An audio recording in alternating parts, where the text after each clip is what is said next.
السلام علیکم ورحمۃ اللہ وبرکاتہ۔ معزز ناظرین، تعلیم و تعلم یوٹیوب چینل پر آپ کا استقبال ہے۔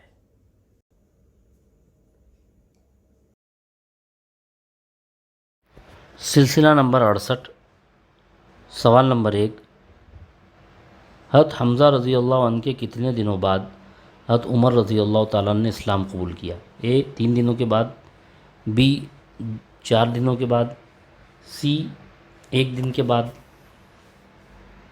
ڈی 2 دنوں کے بعد۔ حضرت حمزہ رضی اللہ عنہ اور حضرت عمر فاروق رضی اللہ تعالیٰ عنہ نے جو اسلام قبول کیا تو ان کے درمیان صرف 3 دنوں کا فاصلہ تھا۔ پہلے حضرت حمزہ رضی اللہ تعالیٰ عنہ نے اسلام قبول کیا، اس کے 3 دن کے بعد حضرت عمر رضی اللہ تعالیٰ نے اسلام قبول کیا۔ آپشن ہے درست جواب۔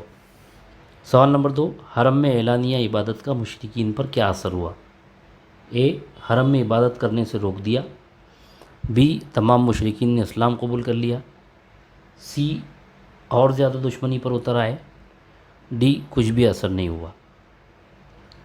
تو حضرت عمر فاروق رضی اللہ تعالیٰ عنہ کے اسلام لانے کے بعد اعلانیہ طور پر حرم میں عبادت کی جانے لگی، اور جب مشرکین مکہ نے یہ دیکھا تو وہ اور زیادہ دشمنی پر اتر آئے۔ آپشن سی درست جواب۔ سوال نمبر 3 آپ کی اسکرین پر، اسلام کی بڑھتی ہوئی طاقت کو دیکھ کر قریش مکہ نے کیا فیصلہ کیا؟ اے مسلمانوں سے جنگ کی جائے، بی بنو ہاشم اور بنو عبد المطلب کا بائیکاٹ کیا جائے، سی مسلمانوں کو جلا وطن کر دیا جائے، ڈی مسلمانوں کو قید کر لیا جائے۔